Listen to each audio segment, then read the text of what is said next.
آپ کی بارگاہ میں کچھ درد دل لے کر کے حاضر ہوں۔ آج کا یہ جو دور ہے، اس دور میں ہر شریف النفس انسان یہ محسوس کر رہا ہے کہ جن حالات سے ہم گزر رہے ہیں، ان تمام حالات کے اندر ہمارے آنے والی نسلوں کے ایمان اور عقیدے کی گارنٹی کیا ہے؟ ہمارے بچے ہمارے بعد مسلمان رہ سکیں گے یا نہیں رہ سکیں گے؟ یا ہمارے بچے معاذ اللہ الیاذ باللہ کہیں اسلام سے پھر نہ جائے، اسلام سے دور نہ ہو جائے؟ اس کی وجہ یہ ہے کہ ہمارا تعلق اسلام سے کتنا ہے تو ان کا تعلق اسلام سے کتنا ہوگا۔ ایک بات یہ ہے کہ اسٹیشن سے جب کوئی پٹری چلتی ہے تو آپ نے دیکھا ہوگا، نہیں دیکھا تو کبھی غور کرنا کہ پٹری جو ہوتی ہے جب جدا ہونے لگتی ہے تو شروعات میں بہت مختصر سا فاصلہ ہوتا ہے، پہلے ملی ہے، ملنے سے ہلکی سی ایسے جدا ہوگی، پھر جدا ہوتے ہوتے ہوتے اتنی دور چلی جائے گی کہ پھر وہ کبھی ملے گی نہیں۔ یعنی جدائی کا پہلا راستہ کیا ہے کہ بہت مختصر سا دور ہونا، دوریاں پھر بڑھتی جاتی ہے اور ایک مشرق میں اور پھر مغرب میں پھر کبھی ملاقات دونوں پٹریوں کی نہیں ہوتی۔ یعنی جدائی کا طریقہ یہ ہے کہ پہلے مختصر سا فاصلہ بنے۔ اب آپ سوچئے کہ جب ہمارا اسلام سے فاصلہ بننے لگا ہے تو اب ہمارے پوتوں کا کیا ہوگا، پر پوتوں کا کیا ہوگا؟ کیا وہ اسلام میں رہ جائیں گے؟ کیا معاذ اللہ وہ مسلمان اللہ اکبر رہ جائیں گے؟ اس بارے میں کبھی ہم نے غور کیا؟ کبھی ہم نے سوچا؟ میرے بھائیوں، اندازہ کرو، اگر ہم اپنے بچوں کو مسلمان دیکھنا چاہتے ہیں اور انہیں مومن دیکھنا چاہتے ہیں، ہمیں کرنا کیا ہوگا؟ اولاد کو اگر ہم بگڑنے سے بچانا چاہتے ہیں، اپنی نسلوں کی ایمان کی حفاظت چاہتے ہیں، دیکھو قیامت میں یہ ہم سے نہیں پوچھا جائے گا کہ تم نے اپنے بچوں کو ڈاکٹر بنایا تھا کہ نہیں بنایا تھا، حالانکہ ڈاکٹر بنانا ضروری ہے۔ ہم سے نہیں پوچھا جائے گا تم نے اپنے بچوں کو انجینئر بنایا تھا کہ نہیں بنایا تھا، حالانکہ انجینئر بنانا بھی ضروری ہے۔ ہم سے یہ نہیں پوچھا جائے گا کہ ہم نے اپنے بچوں کو دنیاوی تعلیم کتنی دی تھی، نہیں دی تھی، کاروبار کھولا تھا نہیں کھولا تھا، شادی کی تھی نہیں کی تھی، ہم نے ان کے لیے کیا کیا تھا، یہ سب کچھ نہیں۔ ہم سے یہ پوچھا جائے گا کہ کیا تم نے اپنے بچوں کو مومن بنایا تھا، تم نے اپنے بچوں کو مسلمان بنایا تھا؟ اب مجھے آپ بتائیے ہم کیا جواب دیں گے؟ آپ مسلمان ہیں اور آپ کی اولاد آنے والی مسلمان نہیں ہے۔ میں اپنی بہنوں کی بھی توجہ چاہتا ہوں۔ تو پھر اللہ کی بارگاہ میں پوچھا جائے گا، آپ نمازی تھے، آپ تہجد گزار تھے، آپ کے چہرے پہ داڑھی تھی، آپ عالم تھے، آپ حافظ تھے، آپ قاری تھے، آپ مفتی تھے، حتیٰ کہ آپ ولی تھے، مگر آپ نے اپنے بچوں کی صحیح تربیت نہیں کی۔ تو اتنا کرنے کے بعد بھی صرف بچوں کو مومن نہ رکھنے کی بنیاد پر، بچوں کی صحیح تربیت نہ کرنے کی بنیاد پر آپ جہنم میں جا سکتے ہیں، تہجد کے بعد بھی جہنم میں جا سکتے ہیں، نمازوں کے بعد بھی جہنم میں جا سکتے ہیں، داڑھی رکھنے کے بعد بھی جہنم میں جا سکتے ہیں۔ اس لیے آج ہمارے لیے بہت ضروری ہے کہ ہمیں اس بات کی فکر کرنا ہوگی کہ ہمارے بچے مومن کیسے رہیں، ایمان پر کیسے رہیں، اسلام پر کیسے رہیں، دین پر کیسے رہیں، شریعت پر کیسے رہیں۔ اس بارے میں ہمیں غور کرنا ہوگا، سوچنا ہوگا۔ دنیا ہم سے روٹی نہیں چھیننا چاہتی، دنیا ہم سے ایمان چھیننا چاہتی ہے، دنیا ہم سے زندگی نہیں چھیننا چاہتی، دنیا ہم سے ایمان چھیننا چاہتی ہے، دنیا ہم سے گھر نہیں چھیننا چاہتی، دنیا ہم سے ایمان چھیننا چاہتی ہے۔ اور ایمان بچانے کے لیے کرنا کیا ہے؟ مجھے اور آپ کو کچھ نہیں کرنا۔ اللہ کے رسول نے بہت مختصر سا اور جامع نصاب عطا فرمایا۔ اللہ کے رسول علیہ السلام فرماتے ہیں اپنی اولاد کو 3 باتیں سکھاؤ۔ اللہ کے رسول صلی اللہ علیہ وآلہ وسلم نے ہمیں کیا بتایا؟ اپنی اولاد کو 3 باتیں سکھاؤ۔ یہ بات استاد نہیں سکھائے گا، یہ بات آپ کو سکھانا ہوگا، یہ بات مدرسہ نہیں سکھائے گا، یہ بات آپ کو سکھانا ہوگا۔ کیونکہ اللہ کے رسول علیہ السلام نے کیا فرمایا کہ آقا ارشاد فرماتے ادبوا اولادکم، اپنی اولاد کو سکھاؤ۔ کیا سکھاؤ؟ آقا ارشاد فرماتے ہیں کیا سکھاؤ؟ ثلاثہ خصال، اپنی اولاد کو کیا باتیں سکھاؤ؟ کیا 3 باتیں، 3 چیزیں سکھاؤ۔ 3 باتیں تمہیں اپنی اولاد کو خود سکھانی ہوگی۔ بعد میں پھر مدرسہ خود سکھائے گا، اسکول خود سکھائے گا، سب سکھائیں گے۔ پہلے نمبر پہ کیا؟ حب نبیکم، تم اپنے نبی کی محبت، پہلا نصاب اب پہلے ہمیں جو سکھانا ہے اولاد کو اپنے نبی کی محبت، یعنی اپنی اولاد کے دل میں عشق رسول پیدا کرو، محبت رسول پیدا کرو۔ یہ کس کی ذمہ داری ہے؟ یہ اسکول کی نہیں، یہ مدرسے کی نہیں۔ ایک بات یاد رکھنا، اگر بچوں کو مومن رکھنا ہے اور بچوں کو جنتی بنا کے رکھنا ہے، ان کے سینے میں عشق رسول پیدا کرو، محبت رسول پیدا کرو۔ اور عشق رسول کیسے پیدا ہوگا؟ جب ماں کے سینے میں محبت رسول ہے تو بچے کے سینے میں بھی محبت رسول، ماں کے دل میں عشق رسول ہے تو اولاد کے دل میں بھی عشق رسول، باپ کے سینے میں عشق رسول ہے تو اولاد کے سینے میں بھی عشق رسول۔ اب عشق رسول پیدا کرنے کا طریقہ کیا ہے؟ جب آپ کسی کا عشق پیدا کرنا چاہتے ہیں تو اس کا ذکر آپ کو کرنا پڑتا ہے، اس کا تذکرہ آپ کو کرنا پڑتا ہے۔ اب ہم نبی کے بارے میں کیا جانتے ہیں؟ ہم حضور کے بارے میں کیا جانتے ہیں؟ بچوں کے دل میں جب عشق رسول پیدا کرنا ہے تو رسول اللہ کے بارے میں کوئی واقعات تو بتانے ہوں گے، حضور کے معجزات تو بتانے ہوں گے، حضور کا انداز زندگی تو بتانا ہوگا۔ اب ہمیں ہی کچھ نہیں پتا، آپ مجھے بتائیے ہم لوگ کس کس کا ذکر کرتے ہیں؟ ہم گھنٹوں مولانا عبد القادر صاحب کی غیبت کرتے ہیں، ہم گھنٹوں امام صاحب کی غیبت کرتے ہیں۔ میرے بھائی، کوئی اتنا قیمتی نہیں ہے کہ ہم اپنے گھنٹوں اس کے پیچھے برباد کریں۔ ہمیں چاہیے کہ کسی کی غیبت کرنے کی بجائے اپنے نبی کی تعریف کریں، اپنے آقا کی تعریف کریں، مصطفیٰ جان رحمت کا ذکر کریں۔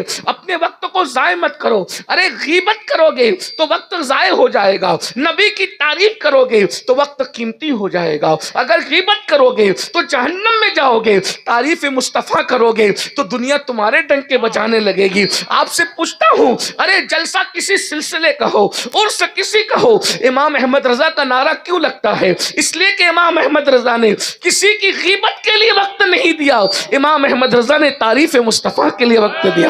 امام اہل سنت جب بھی زبان کھولتے ہیں تو یوں کہتے ہیں، سرور کہوں کہ مالک و مولا کہوں تجھے، سرور کہوں کہ مالک و مولا کہوں تجھے، باغ خلیل کا گل زیبا کہوں تجھے، ہرما نصیب ہوں تجھے امید گئے کہوں، جانے مراد کانے تمنا کہوں تجھے، تیرے تو بس عیب تناہی سے ہے بری، حیران ہوں میرے شاہ میں کیا کیا کہوں تجھے، لیکن رضا نے ختم سخن اس پہ کر دیا، خالق کا بندہ خلق کا آقا کہوں تجھے۔ اپنے بچوں کے سینوں میں اپنی بہنوں سے بھی گزارش کرتا ہوں، اپنے بچوں کے دل میں عشق رسول پیدا کرو۔ اور ہمیں، ارے جس کا کھاتے ہیں اس کا نہ گائیں گے تو نرک ہم سے بڑھ کر نمک حرام کون ہوگا؟ ہمیں جو کچھ بھی مل رہا ہے، یہ عزتیں، یہ روزیاں، یہ برکتیں، یہ سکون کی نیند، جو سب کچھ مل رہا ہے، یہ آمینہ کے لال کا صدقہ ہے، یہ مصطفیٰ جان رحمت کا صدقہ ہے۔ ارے یہ ناز، یہ انداز ہمارے نہیں ہوتے، جھولی میں اگر ٹکڑے تمہارے نہیں ہوتے۔ یا رسول اللہ، جو کچھ ہے سب آپ کی خیرات ہے، سب کچھ حضور کا صدقہ ہے۔ میرے بھائیوں، جا کر لوگوں سے پوچھو، اللہ اکبر، آج لوگوں کو بستروں پہ سکون کی نیند نہیں آتی۔ اگر ہم سکون سے سو رہے ہیں تو یہ آمینہ کے لال کا صدقہ ہے۔ یہ جو بڑے بڑے لیڈر ہیں نا، جن کو دیکھ کر کے آپ سوچتے ہو کیا لائف ہے ان کی، کیا لائف اسٹائل ہے، جھانک کر کے دیکھو، 4 گولیاں کھا کے سکون کی نیند نہیں آتی، اور ہمیں بھوکے پیٹ نیند آ جاتی ہے۔ انہیں اے سی میں نیند نہیں آتی، ہمیں پنکھوں میں نیند آ جاتی ہے، انہیں گدوں پہ نیند نہیں آتی، ہمیں ٹاٹ کے بستر پہ۔ یہ سکون کس کا صدقہ ہے؟ یہ آمینہ کے لال کا صدقہ ہے، یہ مصطفیٰ جان رحمت کا صدقہ ہے۔ میرے بھائیوں، حضور کی محبت پلاؤ۔ اب محبت پلانے کے لیے کچھ تو تذکرہ کرنا پڑے گا۔ میں ایک مثال دیتا ہوں، وقت تو زیادہ ہوا، عنوان بہت خوبصورت ہے اور یہ بالکل جیتے جاگتے مجمع کا عنوان ہے، لیکن مجھے کوئی مجمع سے لینا دینا نہیں، مجھے تو جو پیا کو بھائے اختر وہ سہانا راگ ہے، جس سے ناخوش ہے پیا وہ راگنی اچھی نہیں۔ ہاں، جب لوگ تھک جائیں تو یہ ذکر نہیں ہوتا، مگر یاد رکھنا کچھ ذکر ایسے ہوتے ہیں جو تھکا دیتے ہیں، کچھ ذکر ایسے ہوتے ہیں جو تھکا دے، اور یہ ذکر ہے جو تھکے ہوئوں کے اندر جان پیدا کر دیتا ہے، جو محفلوں میں جان ارے جو مردوں میں جان پیدا کر دے اسے ذکر مصطفیٰ کہتے ہیں، جو کنکریوں کو بلوا دے اسے ذکر مصطفیٰ کہتے ہیں۔ میرے امام کہتے ہیں، ہے دم عیسیٰ سے جاں بخشی نرالی ہاتھ میں، ہے ہے لبے عیسیٰ سے، ہے لبے عیسیٰ سے جہاں بخشی نرالی ہاتھ میں. توجہ فرمائے، لوگ کہتے ہیں لکھنؤ والے شعر سمجھتے ہیں لکھنؤ کے قریب پڑھ رہا ہوں اور لکھنؤ کے قریب ہی کا شعر پڑھ رہا ہوں، لیکن دل مدینہ منورہ میں اگر سرشار عشق رسول میں تو سمجھ میں آئے گا. ہے لبے، امام اہل سنت کا شعر ہے لبے عیسیٰ سے جہاں بخشی نرالی ہاتھ میں، ہے لبے عیسیٰ سے جہاں بخشی نرالی ہاتھ میں، سنگ ریزے پاتے ہیں شیری مقالی ہاتھ میں، شیری مقالی. ارے عیسیٰ علیہ السلام زبان سے کہتے تھے کم بِإِذْنِ اللَّهِ، تو مردہ زندہ ہو جاتا تھا. جو طاقت اللہ نے عیسیٰ کے ہونٹوں میں عطا فرمائی ہے اس سے زیادہ طاقت اللہ نے مصطفیٰ کی مٹھی میں عطا فرمائی ہے. عیسیٰ کے ہونٹ جو کام کرتے ہیں اس سے زیادہ حضور کی مٹھیاں کام کرتی ہے. عیسیٰ کہتے کم بِإِذْنِ اللَّهِ، تو مردہ زندہ ہوتا ہے. نبی کنکریوں کو پکڑ لے تو کنکریاں کلمہ پڑھنے لگتی ہے.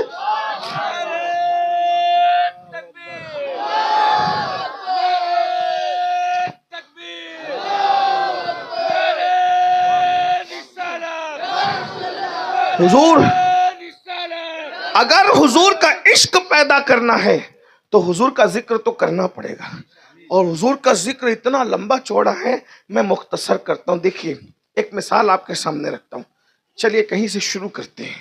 اب توجہ آپ سب کی. ذکر اس کا آیا ہے جہاں فرشتے بھی ادب سے ٹھہر جاتے ہیں. ذکر اس کا آیا ہے جہاں جبریل بھی خدمت کرتے نظر آتے ہیں. میرے امام کہتے ہیں، کیا بڑے مزے کی بات کہتے ہیں، تیرے در کا درباں ہے جبریل اعظم، جس کے دروازے کے دربان کو جبریل کہتے ہیں.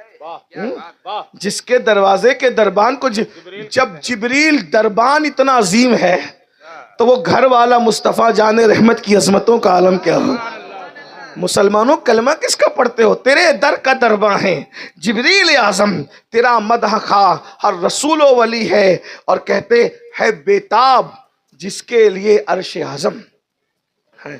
ہاں، لوگ ہمیں گجرات میں اور راجستھان میں اور ایم پی میں دھمکیاں دیتے ہیں کہ ہمارے یو پی میں وہ شعر سمجھتے ہیں. آپ ہمارے یو پی میں آلات کا شعر پڑھو گے تو کوئی چپ نہیں رہے گا. میں نے کہا ہم پڑھ کے دیکھ چکے ہیں، کوئی بات. اب تو ایسا لگتا ہے کہ یو پی سے بھی علم جا رہا ہے، ایسا لگتا ہے. ورنہ امام اہل سنت کا شعر کتنا بڑا میں نے پڑھ دیا. کتنا کیا ہے بیتاب جس کے لیے عرش اعظم ہے بیتاب جس. ہاں اب ایسا لگتا ہے کچھ رمق باقی ہے بیتاب.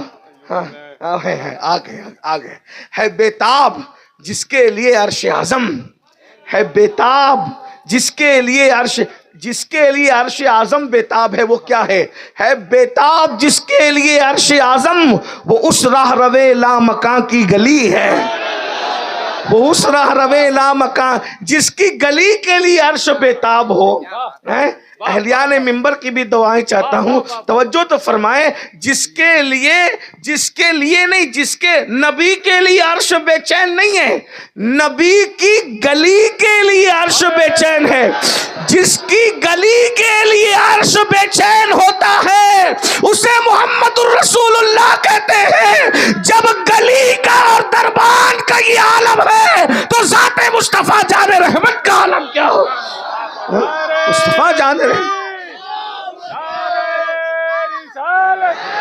فیضان امام حسین شہزادے مولا کائنات نعرہ حیدری. میرے بھائی ہم بہتوں کا ذکر کر چکے ہیں، اب ذرا حضور کا ذکر کریں. اپنی اولاد کے سینے میں عشق رسول پیدا کریں، محبت رسول پیدا کریں.